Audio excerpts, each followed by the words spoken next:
hello again, you beautiful buggers. It's been a minute for me since I've uploaded anything since the Bleeding Gums Lust for Death tournament review that I did, and I think you should go and watch that video as well. But we are back today. This is just going to be a nice little update news video we're going to do today. Nothing too crazy. Well, actually some really crazy news, but you know what I mean. And yeah, we're going to have some general deathmatch news today and some general wrestling, just all wrestling news as well, because there's been some fucking great announcements coming out this week, so there has. And we're going to start off with yours and my favorite deathmatch company in Scotland right now, Bleeding Gums Wrestling, because obviously we know, and you've heard me talk about this already plenty of times, they are going to be doing a show, Wire and Ice, at the Ice Factory in my fucking hometown of Perth on July 20th. And they have announced a second match for the show. The first match obviously announced was they're going to be doing it's going to be a historic no-rope barbed wire match, which has never happened in Scotland before, between Jack Harp and Alton Fawn. And that match is going to be fucking crazy. And the second match they've just announced, that's going to be fucking crazy as well, because if you've seen this week online, if you've seen it on the Instagram, you would have seen that Tim Strange made an announcement, and he made a challenge as well. If you're not known, Tim Strange did his first death match at Lust for Death. You might see the clip of him getting his leg fucking tattooed as well. Oh shit!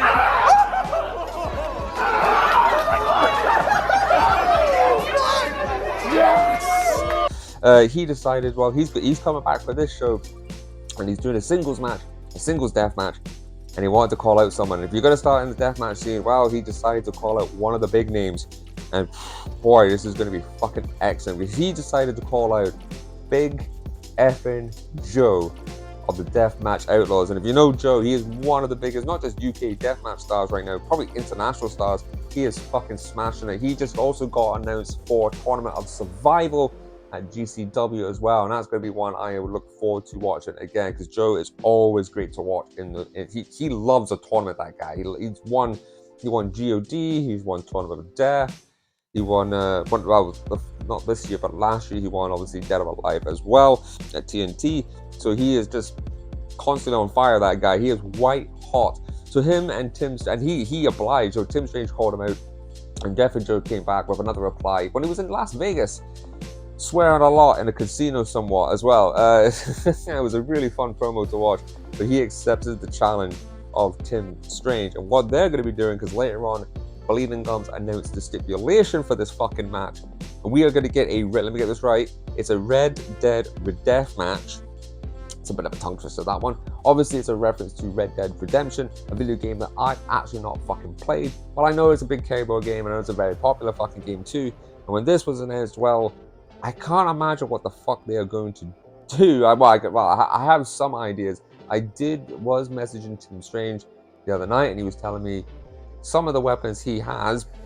Now, I don't know if he's actually going to bring some of these weapons up, so I'm not going to give anything away. But there was one weapon he did mention to me about, and if they use this in a match, this is going to be something that people are not going to fucking forget for a very fucking long time. But yes, that is the second match announced for Bleeding Gums. We're going to get Big F and Joe taking on Tim Strange in let me get this right again, a Red Dead Redemption match.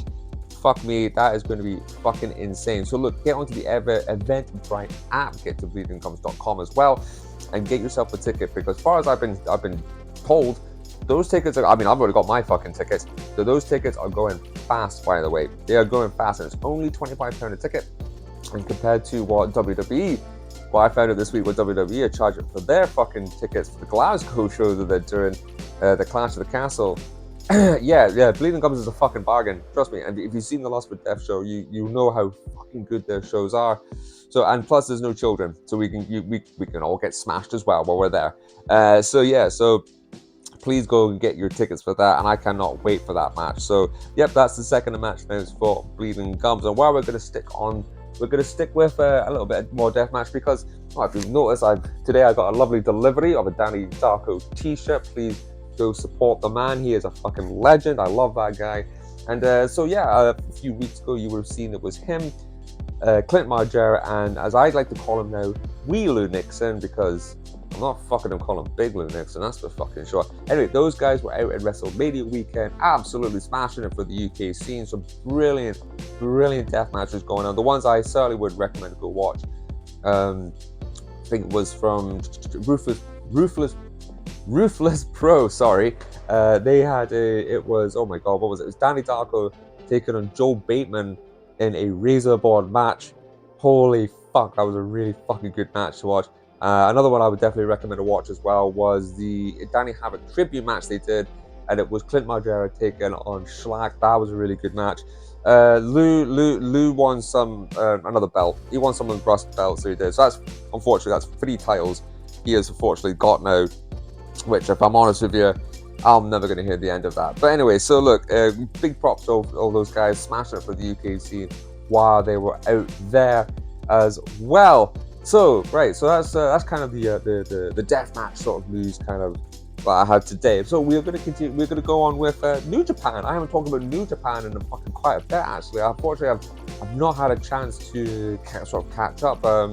What's been going on there. But today, I think it was like the last night of today, or this morning maybe, they finally announced the 2 blocks, a block A, a block B, for this year's Best of the Super Juniors 31. If you all remember last year, I reviewed the entire of Best of Super Juniors 30, because it was the 30th anniversary, and if I had to be honest, it almost killed me, and I will not be doing it again this year. I might report on the final, obviously. I am not going to be doing it. It's like 80 plus matches, and then I tried to do the whole of the G1. I had to admit defeat halfway through, because it was just too much. It's just, as I must say, it's a double-edged sword. There's too much wrestling in the world, but it gives me plenty of content for the YouTube channel. But anyways, so let's get on to the let's go on to see who's in the fucking blocks, because there's 2 fucking names that I've spotted in this that's getting me fucking hyped to this. So look, we'll go through block A first. Got the list here. We've got El Desperado, Kevin Knight, Bushi, Titan, who I think was the winner of it last year. He was very impressive. TJP. We've got Kasai Fujita in there. Clark Connors, obviously, of the War Dogs. Him and oh my god, Dan Maloney have been absolutely smashing it. Kanemaru Hayata, I think that's how you pronounce them. Really, really sorry. You can recorrect me in the comment sections, by the way, if I'm butchering any of these fucking names, by the way. And the name that was sort of jumped out at me in block A was we were going to get, well, it used to be All Heart, but apparently now he's All Heat. We've got Blake Christian of Ring of Honor GCW going over for the Best of the Super Juniors. I can't wait to see what the Japanese audience make of him. He's really, really fucking good in the ring. Great charisma. He's been a fantastic heel for the last a year or 2, because he's quite a hater. But I love him. I love him the best. So his name fucking jumped out. So that's block A. Let's get into block B, because there was another fucking big name in here as well. I just can't fucking wait to see. So we've got, first off, we've got Kushida, who's coming back from TNA, obviously. He's been working out there a lot. Coming back into New Japan to do this tournament. We've got the man Hiromu Takahashi, who every year is a favorite to win this tournament. I think in the past he said he wants to win this thing 10 times or something like that. I wouldn't put it past him. We've got Doki, who really impressed me last year as well, actually. Then we've got Francesco Akira, Robbie Eagles, Taiji Ishimori, who's always a pleasure to watch every year. From the UK, Drilla Maloney, who's obviously with Clark Connors of the War Dogs. We've got Sho, Dragon Dia, who again, I'm sorry if I'm pronouncing that fucking wrong.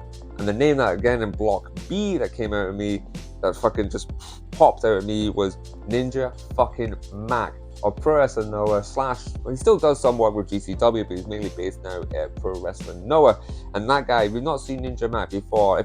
He's a bit of a flippy dippy guy, but my god, he is incredible in the fucking ring. Absolutely incredible. I've always said I would really love to see Ninja Mac and Will Ospreay, or Ninja Mac with any other sort of Ray Phoenix, any sort of high flyer. This guy is fucking awesome. So look, I look forward to see what he does as well. But that was New Japan announcing their both blocks for the Best of the Super Juniors this year, which I'm looking forward to. But I say those two names really popped out at me, and I think we're gonna have. I think this is going to be a really good tournament this year. So, but again, I'm not going to report on all of it because it might just fucking kill me. So anyway, so that's kind of the main news that's kind of gone on right now that I kind of want to talk about. A couple other little things too. This is kind of non-wrestling related, but it was kind of fun to talk about. Last week I was in Glasgow, and I was there for the Bam Margera. I don't know if you've all seen Bam Margera doing a tour of an interview and Q&A with, what's his name, Matt Stock, I think his guy's name is, the English guy. So I went to the Glasgow show, and I fortunately got to bump into him. And it was just outside a pub, so it was down Buchanan Street. And you're probably saying to yourself, Johnny, what the fuck has this got to do with wrestling? Not a lot, obviously, but I did get into a nice little interesting conversation with him about Clint Margera. I explained to him that I knew Clint, and he's a very nice guy. So and I also explained to him that I was at the match. If anybody's know, Clint took on Atticus Cougar, so he did down at the Rise ICW weekend, and one of the sort of story points of it all was Atticus Cougar got Bam to do a video complaining that Clint Margera uses his surname, so he does. So I managed to mention that to Bam, and I said to him, it was a really good match, really enjoyed it. You should definitely, I told him to go, you should definitely go and check that one out. I must admit, I'm quite intrigued the fact that Bam has never actually done, I don't think he's ever done anything in wrestling, especially on the deathmatch scene. I'm not expecting him to take light tubes, but I remember watching the Clint Margera Atticus Cougar match thinking, it's pretty cool if Bam Margera came out right now and did something, eh? But he didn't, unfortunately. He wasn't obviously there. But I'm surprised he's never actually done anything in the ring, especially the fact that he's friends with Darby Allin of AEW. And that goes on to my next little bit. So just want to say to Darby Allin, if anybody doesn't know, this boy has had a hell of a fucking month. Obviously, we know he broke his foot as well when he was meant to go off and climb Mount Everest, so he was. And unfortunately, get well soon, Darby, because if anybody's seen his Instagram post recently, he was in New York and he walked across the street and then he got hit by a bus. No, he's fine. He put up a picture. I think he might have broke his nose. He had it all covered up. He had quite a bit of blood in that as well. I think he's pretty well because he showed him a picture later on. I think he went to a Broadway show in New York with a couple of friends. So look, just from the YouTube channel, if he ever sees this, which I don't think he fucking will, get well soon, Darby. Like, obviously, you're one of the toughest guys out there, especially after that glass spot you did in Sting's last match, which was a nice little call for all the deathmatch fans. I fucking love that spot so fucking much.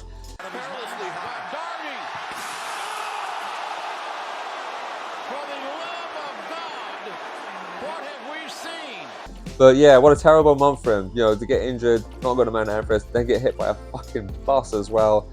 I hope you're fine. I hope you get well soon. We all look forward to when we see Darby Allin back in a ring again. I'm just trying to think if there's anything else on the top of my head I want to talk about. I don't think there fucking is. So look, that was just a little short video. Hopefully I'll be back again because other things I want to talk about. There were some great matches at AEW Dynasty, especially that I'm presuming a lot of you've already seen and loved it. The Will Ospreay Bryan Danielson match was out of this fucking world, so I definitely will have to come back and talk about that. And obviously, any more updates we get from Bleeding Gums Wrestling, and also with Bleeding Gums Wrestling, keep an eye out because it will be very, very, very soon. They will be dropping their Lust for Death show on IWTV. Get that app to watch that show. I was there. It's possibly one of the best, not just deathmatch shows, but one of the best wrestling shows I think I've ever fucking been to. It was such a fucking great night of deathmatch wrestling and just fun for the crowd. So anyways, yes, I'm going to drink more coffee because I said I started a new job this week, which has been involved me getting up at 3 in the fucking morning.